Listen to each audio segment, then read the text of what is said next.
Hi. யூனிவர்ஸுக்கு நான் நிறைய ஆசை வச்சிருக்கேன். அதை எப்படி நான் புரிய வைக்கிறது? எனக்கு ஏகப்பட்ட ஆசை இருக்கு. ஒரு கோல் முடிச்சுட்டு இன்னொரு கோல் போங்க அப்படின்னு சொல்றாங்க. ஒரு கோல் முடிக்கிறதுக்கே எனக்கு டைம் ஆயிரும். நாள் ஆகும். நான் எப்போ அதுக்குள்ள இன்னொரு கோல் இருக்கு. ஏன்னா நான் வந்து மணி மேனிஃபெஸ்ட் பண்ணணும். அப்புறமா வந்து நிறைய சொத்து எனக்கு அப்படி மேனிஃபெஸ்ட் பண்ணணும். அப்புறம் வந்து வேர்ல்டு டூர் போகணும். அப்புறம் வந்து என் பசங்களுக்கு கல்யாணம் பண்ணி வைக்கணும், படிக்க வைக்கணும். என்னோட லைஃப் நான் ஹாப்பியா என்ஜாய் பண்ணணும். வயசானதுக்கு அப்புறம் எனக்கு இவ்வளோ பேங்க்ல பேலன்ஸ் இருக்கணும், அந்த பணத்தை வச்சு நான் அப்போ ஹாப்பியா இருக்கணும் அப்படின்னுட்டு நிறைய கோல்ஸ் இருக்கு. 1, 2 கிடையாது. அப்புறம் இவங்கள பிடிச்சிருக்கு, எனக்கு இவங்கள கல்யாணம் பண்ணணும், இந்த மாதிரி நிறைய வச்சிருக்கோம் இல்லையா? இது ஒன்னொன்னா நீங்களே ப்ராக்டிக்கலா யோசிங்க. ஒரு ஒரு கோலுமே அச்சீவ் ஆகுறதுக்கு எவ்வளோ வருஷம் ஆகும், என்னைக்கு அது நடக்கிறது, அதுக்குள்ள நமக்கு வயசாயிரும்.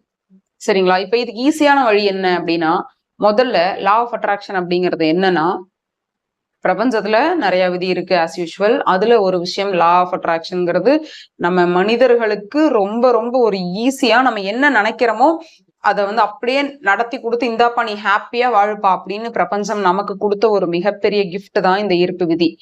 அதனால அதை வச்சு நான் எப்படி வேணா ஈஸியா வாழ்ந்துருவேன். நான் வந்து சாமி கும்பிட தேவையில்லை, இல்ல வந்துட்டு கும்பிடுறது இந்த சென்ஸ் என்னன்னா அதை நான் நம்பணுங்கிற அவசியம் கிடையாது. எல்லாமே நான் நினைச்சாவே எனக்கு நடந்துரும். சோ எனக்கு மீறி சுப்பீரியரா எதுவுமே இல்லை, நான் மட்டும்தான் அப்படி இப்படின்ட்டு நம்ம ஓவரா அப்படி ஆடிட்டு இருந்தோம் அப்படின்னாலும் அதுவும் வேலைக்கு ஆகாது. ஏன்னா அந்த லா ஆஃப் அட்ராக்ஷனுக்குள்ள என்ன வருதுன்னா, நம்மளுடைய கர்ம வினைகள் வந்து அப்ப வந்து வேலை பார்க்கும். சரிங்களா? ஒண்ணும் இல்ல, நீங்க வந்து இப்ப லா ஆஃப் அட்ராக்ஷன் சொல்லிட்டு நான் ஏன் இதை இன்னொரு வேற பக்கம் போறியா அப்படின்னு கேட்டா அப்படி கிடையாது. நமக்கு புரிஞ்சுக்கிறதுக்காக நான் சொல்றேன். அதாவது இப்போ நீங்க வந்து ஒரு ஆசைப்படுறீங்க ஒரு விஷயத்த, அந்த ஆசை வந்து நடக்கணும்னு நினைக்கிறீங்க. நடந்தா என்ன ஆகும்? ஹாப்பி ஆகும். அந்த ஹாப்பினஸ் உங்களுக்கு கிடைக்கணும் அப்படின்னா உங்களுக்கு நல்ல கர்மா இருக்கணும், உங்க தலையில வந்து அது எழுதி இருக்கணும் இல்லைங்களா? அப்பதான் அது உங்களுக்கு கிடைக்கும். சில விஷயங்கள் கிடைக்காம போயிருச்சு அப்படின்னா ஏன் கிடைக்காம போகணும்? உங்களுக்கு கெட்ட கர்மா இருக்கு, உங்களுக்கு அது நடக்க கூடாது, கிடைக்க கூடாது, அதனால நீங்க வந்து கஷ்டப்படணும் அப்படிங்கிறது உங்க தலைவிதி. அதனால அது நடக்குதுன்னு வைங்க.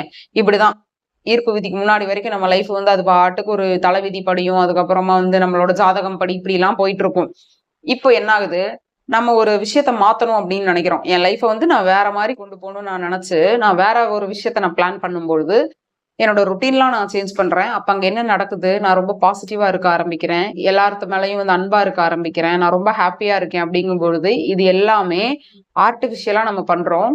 அப்ப என்ன தெரிஞ்சிரும்னா, நம்ம கர்மாக்கு இவ என்ன டிஃப்ரெண்டா என்னமோ பண்ணிட்டு இருக்கா, இப்ப இதெல்லாம் இவ பண்ணிட்டானாவே வந்து இவளோட கர்ம வினைகள்லாம் குறைச்சிரும். அப்புறம் எப்படி இவ அதை அனுபவிப்பா?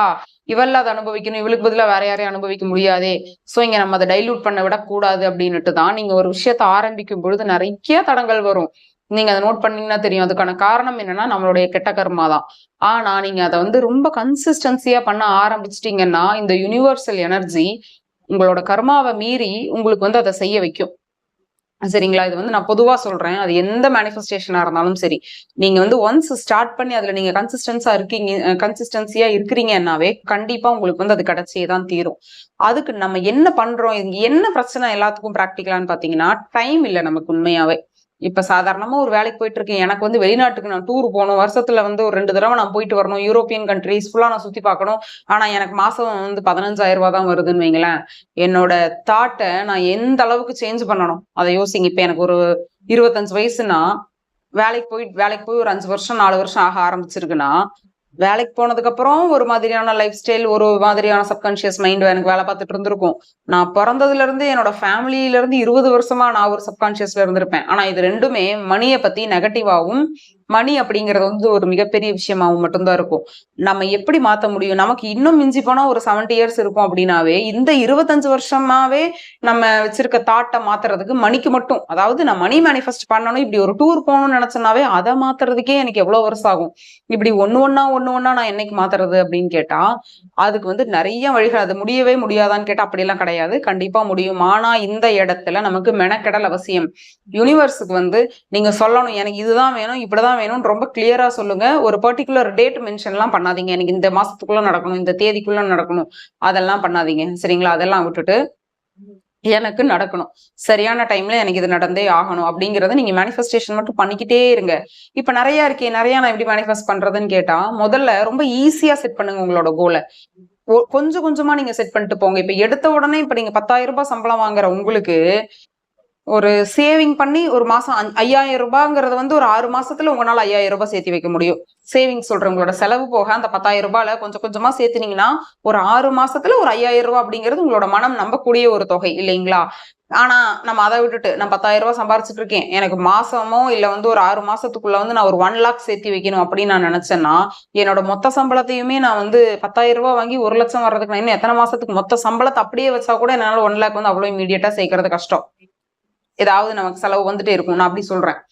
சோ இப்ப இங்க என்ன பிரச்சனை, கோலை வந்து ஃபர்ஸ்ட் ஈஸியாக்குங்க. நீங்க ஒரு கோல் எடுக்கிறீங்க அப்படின்னா உங்களால ஃபர்ஸ்ட் அச்சீவ் பண்ண முடியறதா ஒரு கோல், அதை சூஸ் பண்ணுங்க. அதை நீங்க ட்ரை பண்ணுங்க, அதுல அச்சீவ் ஆகுங்க. அப்படி என்ன ஆகும்னா, இது இப்போ வந்து எப்பவுமே மேனிஃபெஸ்டேஷன்ங்கிறது பெருசா தான் இருக்கணும். நீங்க பெரிய விஷயத்த அச்சீவ் பண்ணணும்னு நினைச்சா மட்டும்தான் சின்ன சின்ன விஷயங்கள் வந்து அட்ராக்ட் ஆகும் அப்படிங்கிறது தான் உண்மை.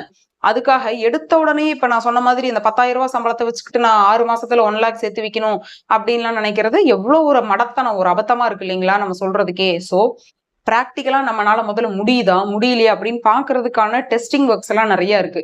நீங்க அதெல்லாம் பார்க்கணும். நீங்க என்ன வேணா ஆசைப்படுங்களேன்.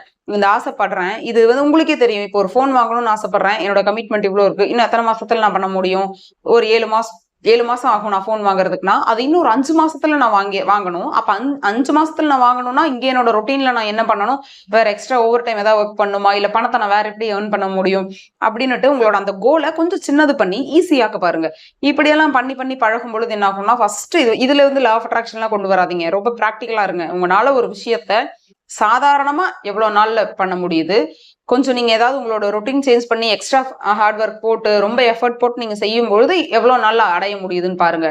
இது எல்லாமே எப்படி செய்யணும்னா ரொம்ப பாசிட்டிவா செய்யணும். ஏன்னா நீங்க லா ஆஃப் அட்ராக்ஷன் நீங்க தான் பார்க்கலையே தவிர யூனிவர்ஸ் இதெல்லாம் கணக்குல தான் எடுத்துட்டு இருக்கு. சோ நீங்க பாசிட்டிவாவே ஒரு ஷார்ட் டேர்ம்ல ஒரு கோல் அச்சீவ் பண்ணி இப்படி ஒரு 4-5 கோலை நீங்க குட்டி குட்டி அச்சீவ் பண்ண ஆரம்பிச்சிட்டீங்கனாலே உங்களுக்கு ஒரு ஹோப் வந்துடும்.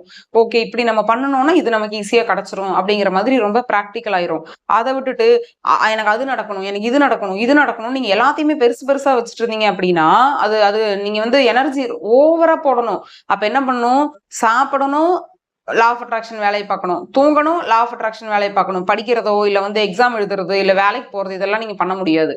அப்படி யாராவது இவ்வளவு பெரிய கோல் வச்சிருக்கேன் நானு, அதுக்கு நான் ஒர்க் பண்ணணும், லா ஆஃப் அட்ராக்ஷன் மூலமாவே நான் இவ்வளவு பெரிய கோல் அடையணும் அப்படின்னு நினைச்சீங்கன்னாலாம் வந்து வாய்ப்பே இல்லை. சோ ஒரு கோலை வந்து ரொம்ப டீசெண்டா கோலை செட் பண்ணிக்கோங்க. இவ்வளவுதான்ப்பா அப்படின்னு நீங்க சொல்லும் பொழுதே உங்களோட மனசுல அப்படியே அப்படியே அல்வா மாதிரி உள்ள போயிடணும். இவன் சொல்றது அவ்வளவு நல்லா இருக்கே அப்படின்னு உங்க சப்கான்சியஸ் அப்படியே உள்ள அதை அக்செப்ட் பண்ணிக்கணும். அது எந்த அளவுக்கு உள்ள எந்த கொஸ்டின் கேட்காம அக்செப்ட் பண்ணுதோ அவ்வளவு சீக்கிரமா வந்து உங்களுக்கு அது ரியாலிட்டியில நடக்கும். நீங்க வேணா யோசிச்சு பாருங்களேன்.